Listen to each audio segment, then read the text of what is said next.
Every single square centimeter of your skin is currently home to roughly 1 million individual bacteria. If you are sitting in a modern room with filtered air, you likely find that statistic a little unsettling, perhaps even a reason to reach for the hand sanitizer. But for the vast majority of human history, that million-member colony wasn't a sign of being dirty, it was your primary defense against the world. Everything you have been told about ancient hygiene is backwards. We have this persistent, almost subconscious image of our ancestors as walking mud balls, grimy, matted, and perpetually smelling like a wet forest floor. We imagine the invention of the shower as a sort of evolutionary liberation from a million years of filth. But that narrative is a complete fabrication based on modern arrogance.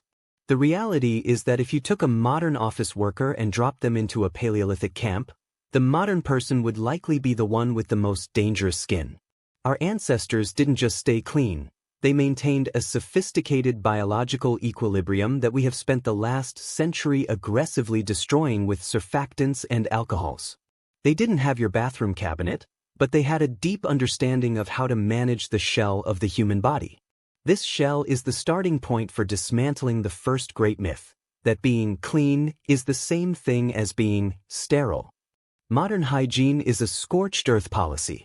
We use detergents to strip away every ounce of sebum, the natural oil our skin produces, and then we spend billions of dollars on moisturizers to replace what we just washed away. Ancient humans were far smarter than that. A 2011 study published in the journal Nature explored the human skin microbiome and found that unwashed skin in a natural environment actually develops an incredibly robust acid mantle. This is a thin, slightly acidic film on the skin surface that acts as a barrier to harmful pathogens. When you look at the skeletal remains of early humans, you don't see a record of constant skin infections or widespread epidermal rot. What you see is a population that had mastered the art of working with their biology rather than against it. They understood that the skin is a self-cleaning organ. Through a process called desquamation, your skin constantly sheds its outermost layer. For an ancient human, this meant that the dirt, blood, and grease of a day's work were physically falling off their body along with their dead skin cells. They weren't accumulating a lifetime of grime, they were constantly shedding it. They managed this shell by simply not interfering with it, allowing the natural oils to trap dirt and then letting that dirt fall away as the skin renewed itself. But the idea that they were just passive observers of their own skin is another misconception. The transition from a passive shell to an active one happened through the clever use of lipids. You might think that water is the ultimate cleaning agent, but water is actually quite terrible at cleaning a human body. Oil and water don't mix, and since your skin is covered in oily sebum, water just beads up and rolls off, leaving the deep-seated dirt exactly where it was. Ancient humans knew this, which is why the second great myth, that you need a bathtub and running water to be clean, is scientifically hollow. Across the ancient world, from the Mediterranean to the frozen reaches of the Arctic, humans used the dissolves like principle. They applied oils to their bodies, olive oil, sesame oil, or even marine mammal fat, and worked it into the skin. This oil would bond with the dirty sebum, lifting the grit and smoke residue out of the pores. Then, they would use a tool to scrape it all off. In ancient Rome, this tool was the strigil, a curved metal blade designed to follow the contours of the muscles. When a Roman athlete used a strigil, they weren't just moving dirt around, they were performing a deep tissue exfoliation that left the skin cleaner and more supple than a modern shower ever could. This scraped-off athlete's grime, known as gloios, was actually so highly valued for its skin-soothing properties that it was collected and sold as a high-end medical treatment. They were turning their own hygiene process into a commodity, proving that their shell was a source of health, not a burden of filth. This brings us to the chemical shell of soap itself. We often talk about soap as if it were a Victorian invention that finally saved us from the Middle Ages, but the chemistry of saponification is nearly 5,000 years old. In 1877, archaeologists discovered Sumerian clay tablets dating back to 2800 BCE that contained what is effectively a laboratory recipe for soap, water, alkali, and cassia oil. These ancient Mesopotamians weren't just mixing things randomly, they understood that by combining wood ash, which provides the potassium carbonate, with animal fats, they could create a molecule that had one end attracted to water and the other attracted to oil. This was a revolutionary upgrade to the body's shell. They used this substance to clean wool and, eventually, themselves. By the time the Ebers Papyrus was written in Egypt around 1550 BCE, soap-like substances made from alkaline salts and vegetable oils were being used for both washing and treating skin diseases. The ancient Egyptians were obsessed with the shell of the body. They saw cleanliness as a prerequisite for holiness. They didn't just wash. They used natron, a naturally occurring soda ash, to dehydrate bacteria and keep their skin pristine. The myth that the ancient world was a place of chemical ignorance is dismantled by the sheer volume of recipes for surfactants found in every major civilization. They weren't waiting for a soap commercial to tell them they were dirty. They were already manufacturing the solution in dedicated workshops. If you move from the chemical shell of the body to the physical shell of the hair, the myths become even more persistent. We imagine ancient hair as a tangled, lice-ridden nightmare.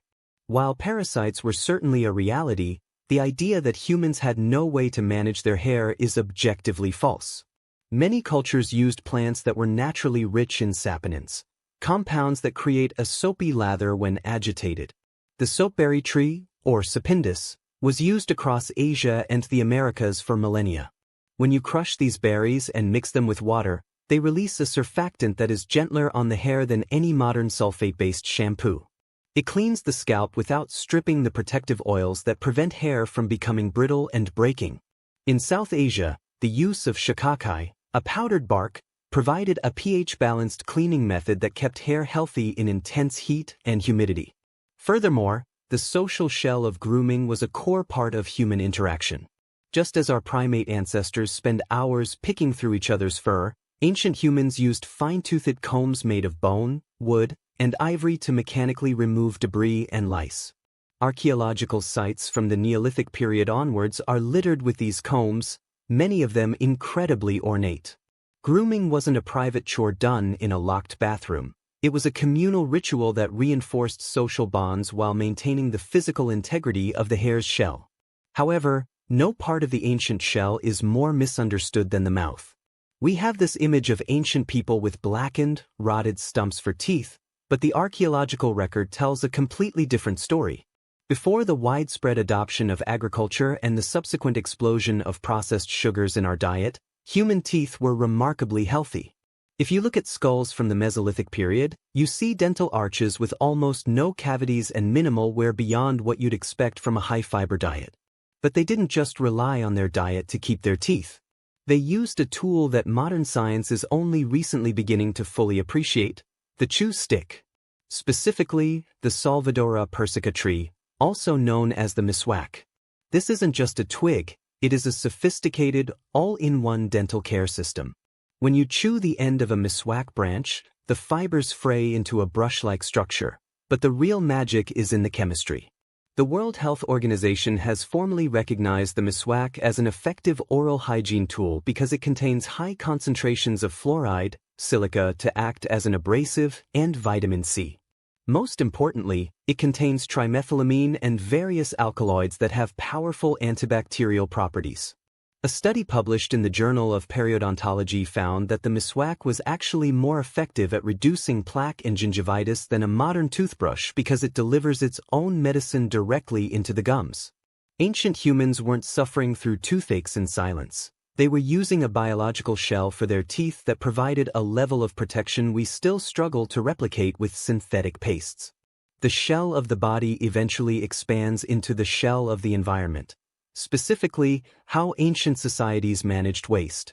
The myth of the filthy city, where people threw buckets of waste out of windows, is largely a product of the overcrowded, poorly planned cities of the late medieval and early industrial periods.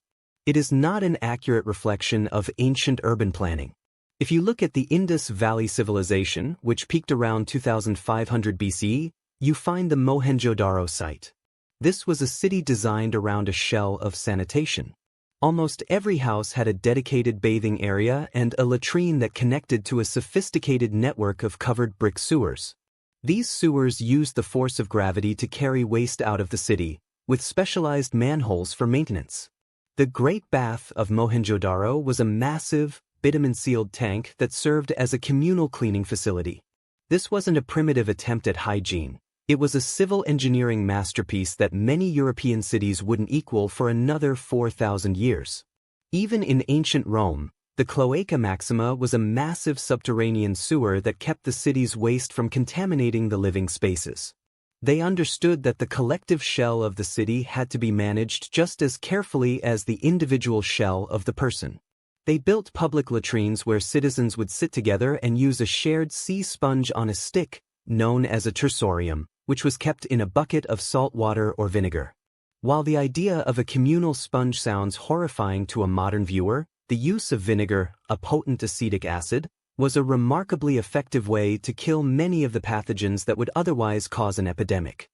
As we move through these various shells, the skin, the hair, the teeth, the city, a single image begins to emerge, the image of the friction between the human and the world.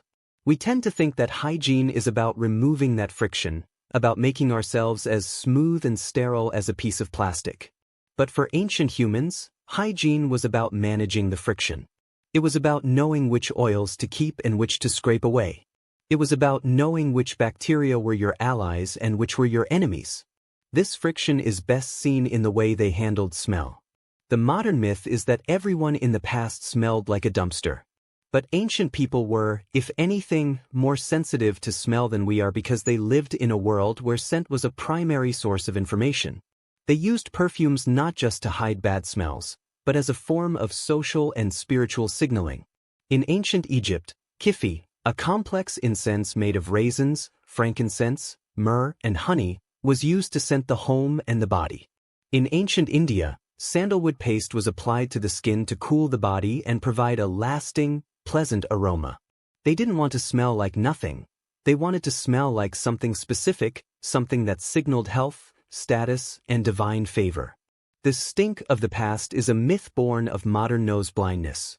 We have become so accustomed to the smell of bleach and synthetic lavender that we interpret the natural, complex scents of an ancient environment as filth. This brings us to the unifying truth that ties all these busted myths together. Hygiene was never about aesthetics. It was never about looking clean for a camera or meeting a beauty standard. For our ancestors, managing the shell of the body was a survival strategy. If you didn't manage your skin, you got parasites. If you didn't manage your teeth, you couldn't eat. If you didn't manage your city's waste, everyone died of cholera.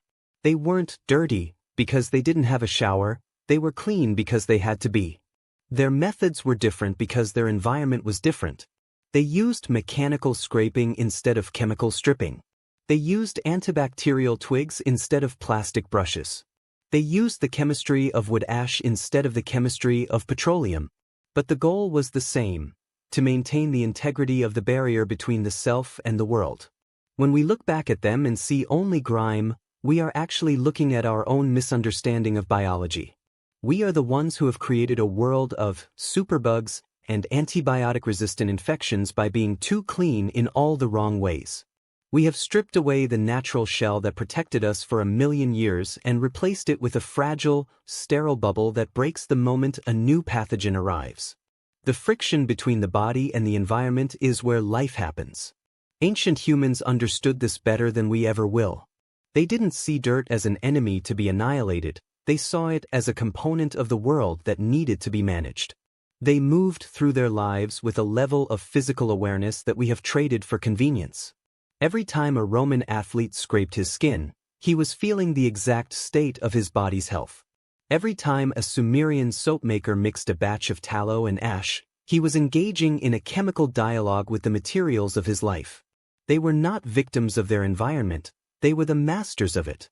They lived in a world of dust and blood and smoke, and they found ways to stay clean within it that were sustainable, effective, and deeply connected to their own biology.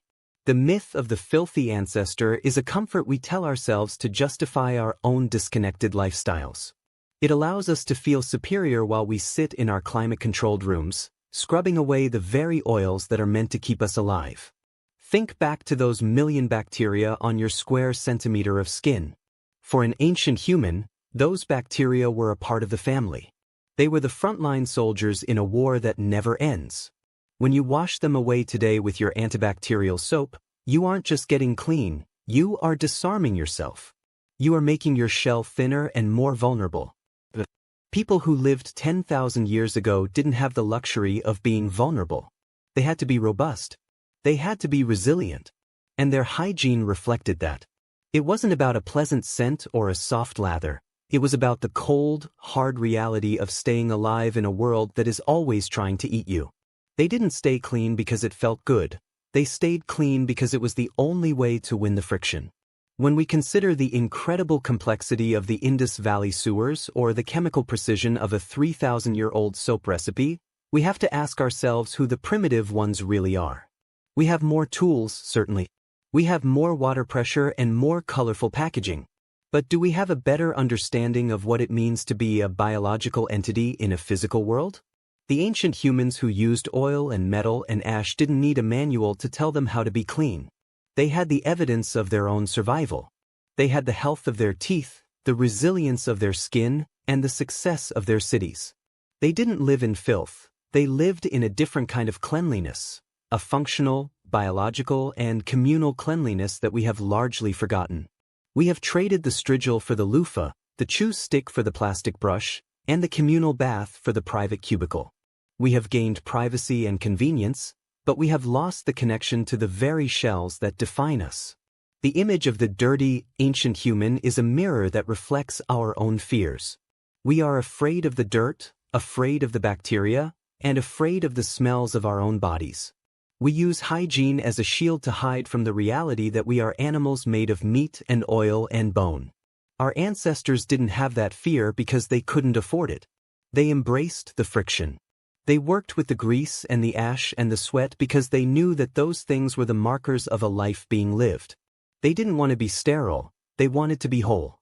And in their wholeness, they were cleaner than we will ever be. They understood that the world is a messy place, and that the only way to move through it is to build a shell that can handle the mess. If you ever find yourself looking at a museum display of an ancient comb or a Roman strigil, don't see them as primitive curiosities. See them as the high-tech survival gear of their era. See them as the tools of a people who were engaged in a sophisticated, ongoing negotiation with the world around them. They stayed clean in the ways that mattered most, using the chemistry and the biology that were available to them. They didn't need our permission to be hygienic, and they certainly didn't need our pity. They had everything they needed to maintain the shell, and they did it with a level of intelligence and creativity that should humble us. We are the newcomers to the game of hygiene, and we are still figuring out the rules. They had already mastered the game before the first pyramid was ever built. The million bacteria on your arm are still there, no matter how much you scrub. They are a reminder of the ancient world that you carry with you every single day. They are the ghost of the shell that once kept your ancestors safe. You can try to wash them away, but they will always return, because they belong there. They are a part of the friction. And in the end, that is the most important lesson we can learn from how ancient humans stayed clean. You cannot escape the world. You can only learn how to live in it. You can only learn how to manage the layers that stand between you and the void. Our ancestors didn't just survive. They thrived by turning their hygiene into a masterpiece of biological engineering. They were clean, they were healthy, and they were ready for whatever the world threw at them. We would do well to remember how they did it. In the end, you aren't actually washing the world off of your body when you step into that shower. You are simply trying to wash away the evidence that you belong to it. You are scrubbing at the oils, the cells, and the microbes that have been your only real protection for 300,000 years. The ancient humans didn't make that mistake. They knew that once you strip away enough of the shell, there is nothing left to protect what's inside. We didn't invent hygiene to live longer.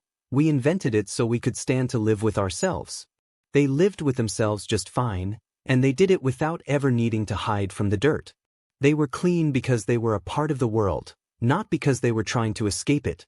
You can keep scrubbing, you can keep bleaching, and you can keep pretending that you are separate from the grime of history, but the million-member colony on your skin knows the truth. They are waiting for you to realize that the shell is the only thing you have. And once you finally wash it all away, you'll realize that the dirt wasn't the problem, you were.